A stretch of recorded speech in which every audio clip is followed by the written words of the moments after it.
श्यावर रामचंद्र की जय। नाना प्रकार के अक्षर, अर्थ और अलंकार, अनेक प्रकार की छंद रचना, भावों और रसों के अपार भेद और कविता के भांति भांति के गुण दोष होते हैं। इसमें से काव्य संबंधी एक भी बात का ज्ञान मुझ में नहीं है। यह मैं कोरे कागज पर लिखकर शपथ पूर्वक सत्य सत्य कहता हूँ।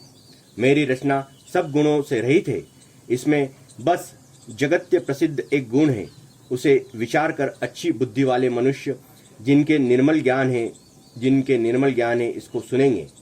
इसमें श्री रघुनाथ जी का उदार नाम है जो अत्यंत पवित्र है, वेद पुराणों का सार है, कल्याणों का भवन है और अमंगलों को हरने वाला है, जिसे पार्वती सहित भगवान शिव जी सदा जपा करते हैं। जो अच्छे कवि के द्वारा रची हुई बड़ी अनूठी कविता है, वह भी राम नाम के बिना शोभा नहीं पाती। जैसे चंद्रमा के समान मुख वाली सुंदर स्त्री सब प्रकार से सुसज्जित होने पर भी वस्त्र के बिना शोभा नहीं देती, इसके विपरीत कुकवी की रची हुई सब गुणों से रहित कविताओं को भी राम के नाम एवं यश से अंकित जानकर बुद्धिमान लोग आदर पूर्वक कहते हैं और सुनते हैं, क्योंकि संत जन भोरे की भांति गुण ही को ग्रहण करने वाले होते हैं। यद्यपि मेरी इस रचना में कविता का एक भी रस नहीं है, तथापि इसमें श्री राम जी का प्रताप प्रकट है। मेरे मन में यह एक भरोसा है, भले संग से भला किसने बड़प्पन नहीं पाया।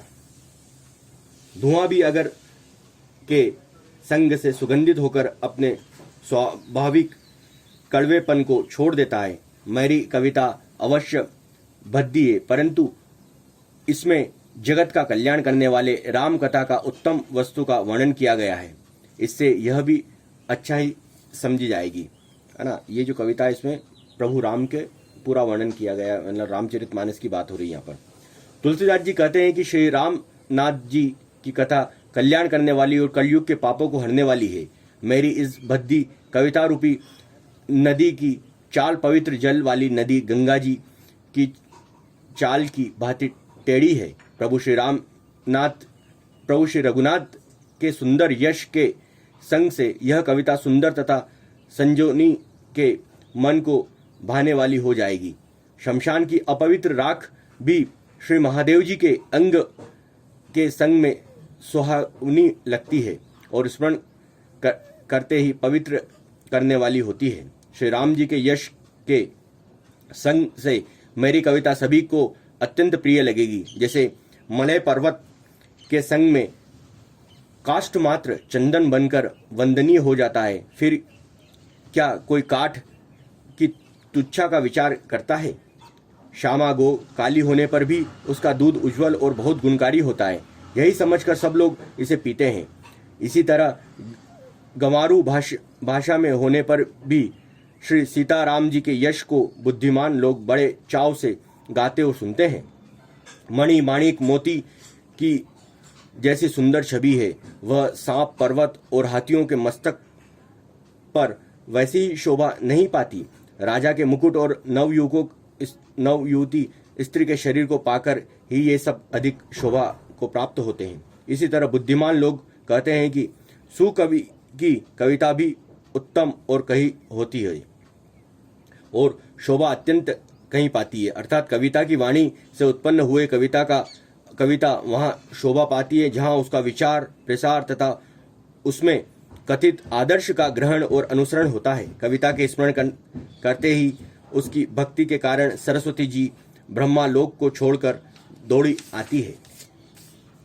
सरस्वती जी की दौड़ आने पर वह थकावट रामचरित रूपी सरोवर में उन्हें नहलाए बिना दूसरे करोड़ों उपायों से भी दूर नहीं होती।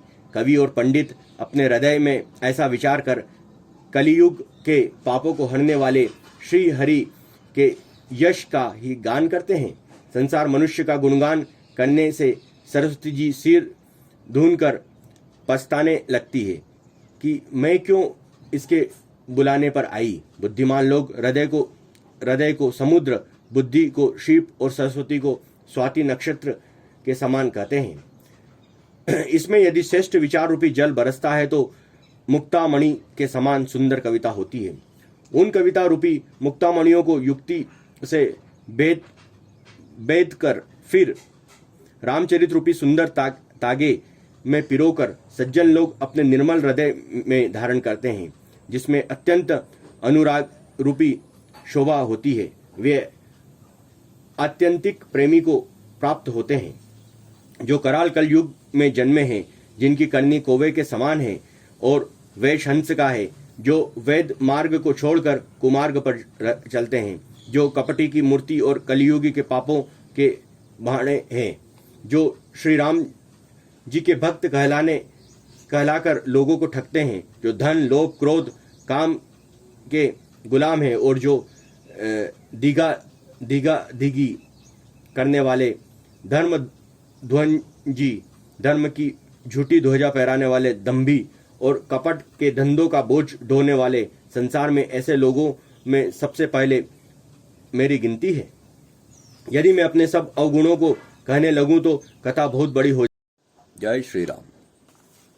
कीर्ति कविता और संपत्ति वही उत्तम है जो गंगा जी की तरह सबका हित करने वाली हो। श्री रामचंद्र जी की कीर्ति तो बड़ी सुंदर, सबका अनंत कल्याण करने वाली ही है, परंतु मेरी कविता भद्दी है, यह असामंजस्य है, अर्थात इसमें दोनों का मेल नहीं मिलता, इसकी मुझे चिंता है।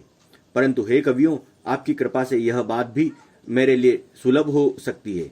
रेशम की सिलाई टाट पर भी सुहावनी लगती है।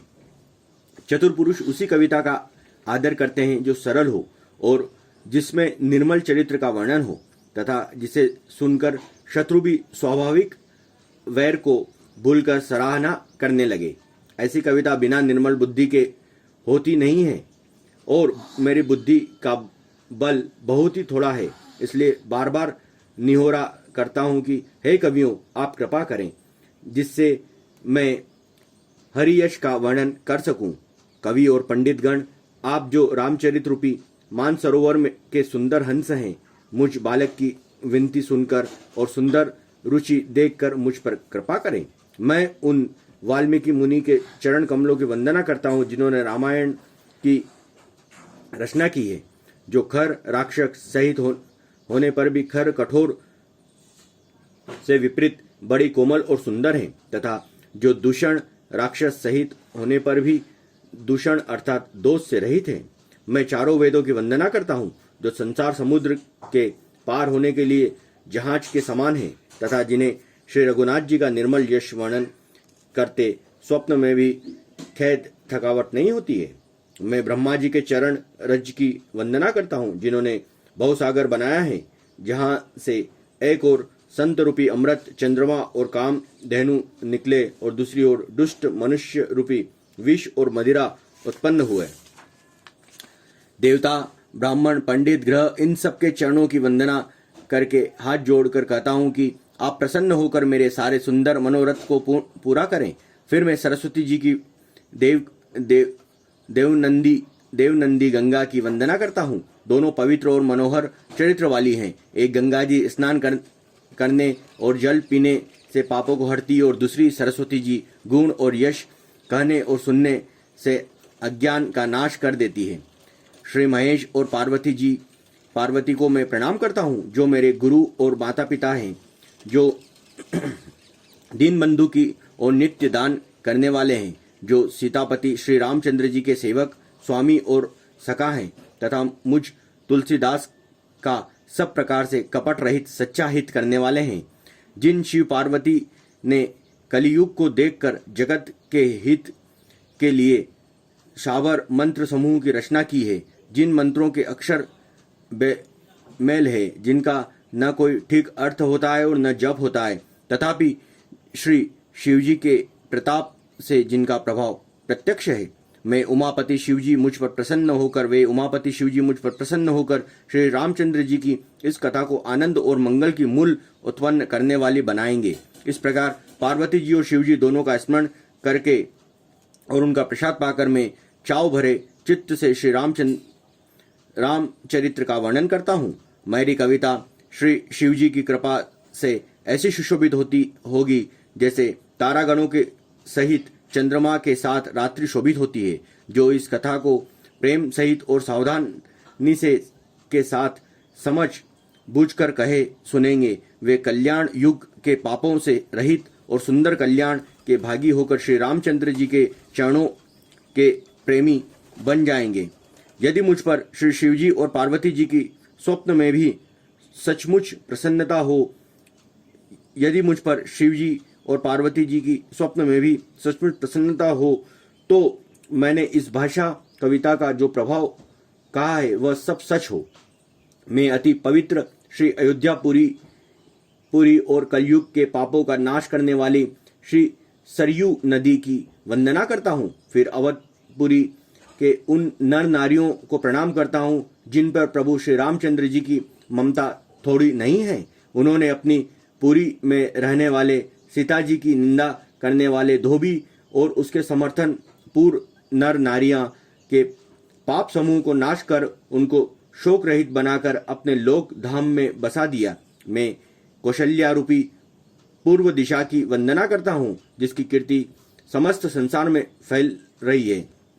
जहाँ कौशल्या रूपी पूर्व दिशा के से विश्व को सुख देने वाले दुष्ट रूपी कमलों के लिए पाले के समान श्री रामचंद्र जी रूपी सुंदर चंद्रमा प्रकट हुए।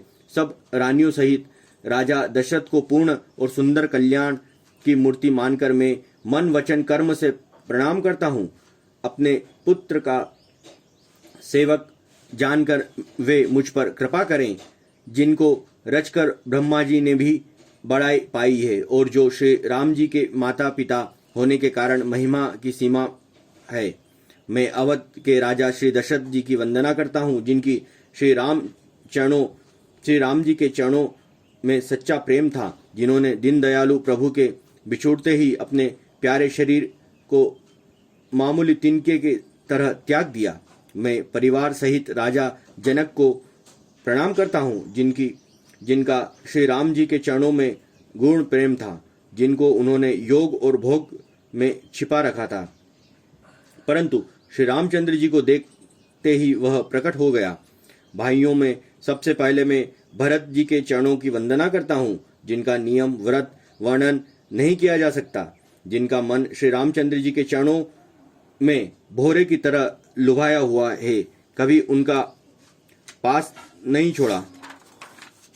मैं श्री लक्ष्मण जी के चरणों को प्रणाम करता हूँ, जो शीतल सुंदर भक्तों को सुख देने वाले श्री रघुनाथ जी की कीर्ति विमल पताका में, जिनका लक्ष्मण जी का यश पताकाओं को ऊंचा करके फहराया दंड के समान हुआ, जो हजारों सिर वाले और जगत के कारण हजारों सिरों पर जगत को धारण कर रखने वाले शेष की तरह, जिन्होंने पृथ्वी का भय दूर करने के लिए अवतार लिया, वे गुणों की खान कृपा सिंधु सुमित्रा नंदन श्री लक्ष्मण जी मुझ पर सदा प्रसन्न रहे। श्री शत्रुघ्न जी के चरण कमलों को प्रणाम करता हूँ, जो बड़े वीर सुशील और श्री भरत के पीछे चलने वाले हैं। मैं महावीर श्री हनुमान जी की विनती करता हूँ कि जिनके यश का श्री रामचंद्र जी ने स्वयं अपने श्री मुख से वर्णन किया है। मैं पवन कुमार श्री हनुमान जी को प्रणाम करता हूँ, जो दुष्ट रूपी वन को भस्म करने के लिए अग्नि रूप हैं और जो ज्ञान की धन मूर्ति हैं, और जिनके हृदय रूपी भवन में धनुष बाण धारण किए श्री राम जी निवास करते हैं। वानरों में राजा सुग्रीव, ऋषियों में राजा जामवान, राक्षसों में राजा विभीषण जी, अंगद जी आदि जिनका वानर का समाज है, सबके सुंदर चरणों की मैं वंदना करता हूँ, जिन्होंने अधम पशु और राक्षस आदि शरीरों में श्री रामचंद्र जी को प्राप्त कर लिया। पशु पक्षी देवता मनुष्य असुर सहित जितने श्री रामचंद्र जी के चरणों के उपासक हैं, मैं उन सब के चरण कमलों की वंदना करता हूँ, जो श्री राम जी के निष्काम सेवक हैं। सुखदेव जी, सनकादि, नारद मुनि आदि जिनके भक्त और परम ज्ञानी श्रेष्ठ मुनि हैं, मैं धरती पर सिर टेक कर उन सबको प्रणाम करता हूँ। हे मुनीश्वरों, आप सब मुझको अपना दास बनाकर कृपा कीजिए। राजा जनक की पुत्री, जगत की माता और करुणा निधान श्री रामचंद्र जी की प्रीतमा श्री जानकी जी के दोनों चरणों को मैं मानता हूँ, जिनकी कृपा से निर्मल बुद्धि पाऊं। फिर मैं मन वचन कर्म से कमल नयन धनुष बाणधारी विपत्ति का नाश करने और उन्हें सुख देने वाले भगवान श्री रघुनाथ जी के सर्वसमर्थ चरण कमलों की वंदना करता हूँ, जो वाणी और उनके अर्थ तथा जल और जल की लहरों में के समान कहने में अलग अलग हैं, परंतु वास्तव में अभिन्न एक हैं। उन सीताराम जी के चरणों में वंदना करता हूँ जिन्हें दीन दुखी बहुत ही प्रिय है। मैं श्री रघुनाथ जी के नाम राम की वंदना करता हूँ और कृषाणु, अग्नि, भानु, सूर्य और हिमकर चंद्रमा का हेतु अर्थात र, आ और म रूप से बीज है। श्री रघुनाथ जी के नाम राम की वंदना करता हूँ, जो कृषाणु, अग्नि, भानु यानी सूर्य और हिमकर चंद्रमा का हेतु अर्थात र, आ और म के रूप से बीज है। वह राम नाम ब्रह्मा, विष्णु और शिव रूप है। वह वेदों का प्राण है, निर्गुण, उपमा रहित और गुणों का भंडार है। इन्हें प्रभु राम का जो नाम है वो कृषाणु, अग्नि और भानु, सूर्य जो रहता है वो, और हिमकर जो ठंडा चंद्रमा रहता है का हेतु अर्थात र, आ और म, इन तीनों से मिलकर श्री राम जी का नाम बना है। जो ब्रह्मा मंत्र है जिन्हें महेश्वर श्री शिव जी जपते हैं और उनके द्वारा उनका उपदेश काशी में मुक्ति का कारण है, तथा जिनकी महिमा को गणेश जी जानते हैं और इस राम नाम के प्रभाव से ही सबसे पहले पूजे जाते हैं। आदि कवि श्री वाल्मीकि जी राम नाम के प्रताप को जानते हैं, जो उल्टा नाम मरा मरा जप कर पवित्र हो गए। श्री शिव जी के इस वचन को सुनकर मैं एक राम नाम सहस्त्र नाम के समान है, जो पार्वती जी सदा अपने पति शिव जी के साथ राम नाम का जप करती रहती हैं। नाम के प्रति पार्वती जी के हृदय में ऐसी प्रीति देखकर श्री शिव जी हर्षित हो गए और उन्होंने स्त्रियों के भूषण रूप पतिव्रताओं में शिरोमणि पार्वती जी को अपना भूषण बना लिया, अर्थात उन्हें अपने अंग में धारण करके अर्धांगिनी बना लिया। नाम के प्रभाव को शिव जी भली भांति जानते हैं, जिस प्रभाव के कारण कालकुटा जहर और उनको अमृता का फल दिया। बोलो श्यावर रामचंद्र की जय, पवन पुत्र हनुमान की जय, जय जय महादेव की जय, जय श्री राम। जय श्री राम। श्री रघुनाथ जी की भक्ति वर्षा ऋतु है। तुलसीदास जी कहते हैं कि उत्तम सेवक गण धान है और राम नाम के दो सुंदर अक्षर सावन भादो के ही महीने हैं। दोनों अक्षर मधुर और मनोहर है, जो वर्णमाला रूपी शरीर के नेत्र हैं, भक्तों के जीवन है तथा स्मरण करने में सबके लिए सुलभ और सुख देने वाले हैं, और जो इस लोक में लाभ और परलोक में निर्वाह करते हैं, अर्थात भगवान के दिव्य धाम में दिव्य देह से सदा भगवत सेवा में नियुक्त रहते हैं। ये कहने, सुनने और स्मरण करने में बहुत ही अच्छे, सुंदर और मधुर हैं। तुलसीदास जी को श्री राम लक्ष्मण के समान प्यारे हैं। इनका र और म का अलग अलग वर्णन करने में प्रीति बिल गाती है, अर्थात बीज मंत्र की दृष्टि से इनके उच्चारण, अर्थ और फल में भिन्नता दिख पड़ती है, परंतु है ये जीव और ब्रह्मा के समान स्वभाव से ही साथ रहने वाले सदा एक रूप और एक रस हैं। ये दोनों अक्षर नर नारायण के समान सुंदर भाई हैं। ये जगत का पालन और विशेष रूप से भक्तों की रक्षा करने वाले हैं। ये भक्ति रूपी सुंदर स्त्री के कानों के सुंदर आभूषण कर्ण फूल हैं और जगत के हित के लिए निर्मल चंद्रमा और सूर्य हैं। ये सुंदर गति मोक्ष रूपी अमृत के स्वाद और तृप्ति के समान है। कच्छप और शेष जी के समान पृथ्वी के धारण करने वाले हैं। भक्तों के मन रूपी सुंदर कमल में विहार करने वाले भोरे के समान और जीव रूपी यशोदा जी के लिए कृष्ण और बलराम के समान है, आनंद देने वाले हैं। तुलसीदास जी कहते हैं, श्री रघुनाथ जी के नाम के दोनों अक्षर बड़ी शोभा देते हैं, जिनमें से एक रकार छत्र रूप रैफ से और दूसरा मकार मुकुटमणि अनुस्वार रूप से सब अक्षरों के ऊपर है।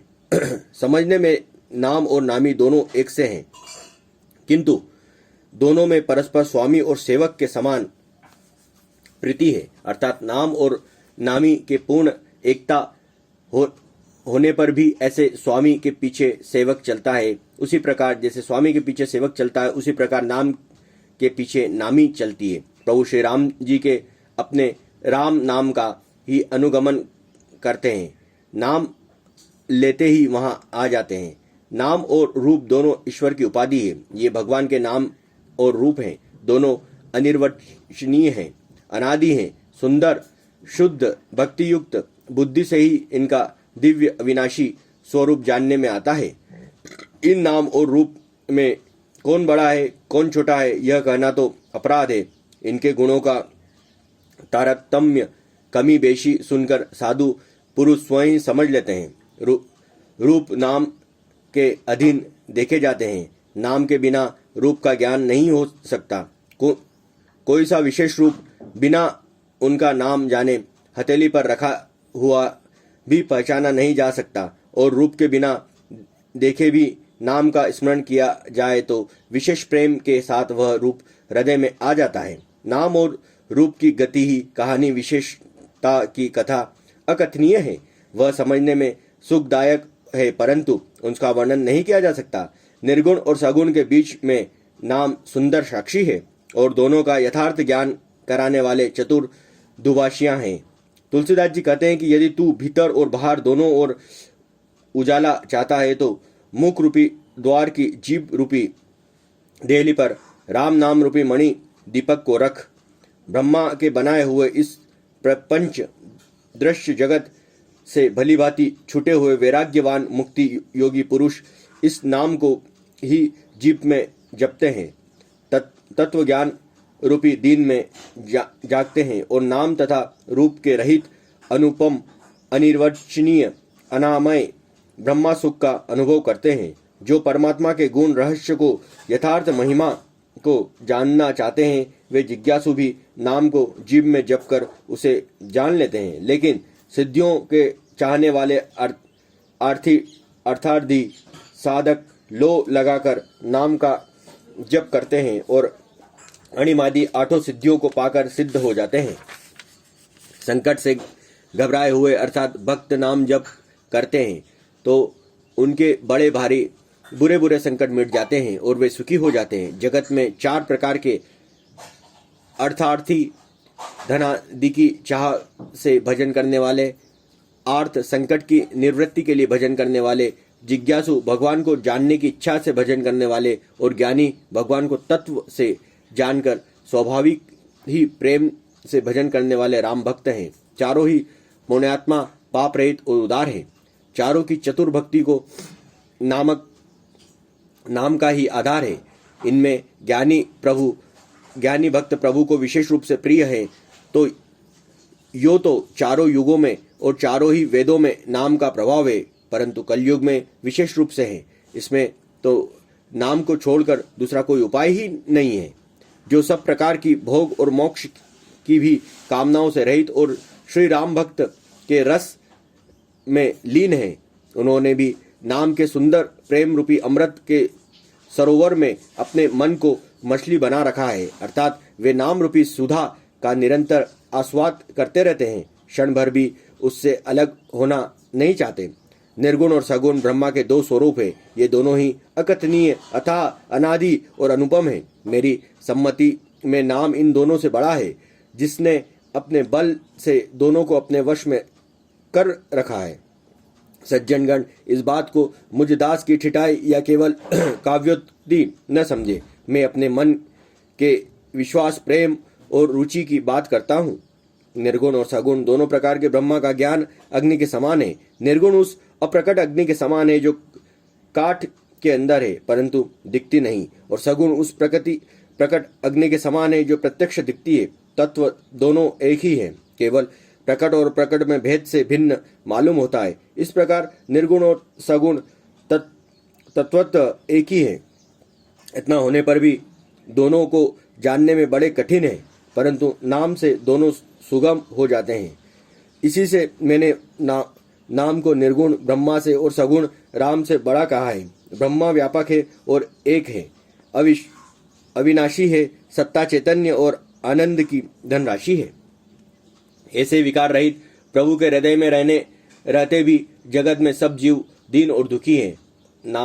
नाम का निरूपण करके नाम के यथार्थ स्वरूप, महिमा, रहस्य और प्रभाव को जानकर नाम का जतन करने से श्रद्धापूर्वक नाम जप रूपी साधन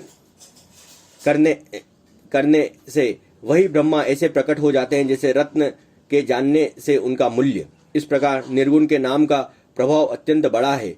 अब अपने विचार के अनुसार कहता हूँ कि नाम सगुण राम से भी बड़ा है।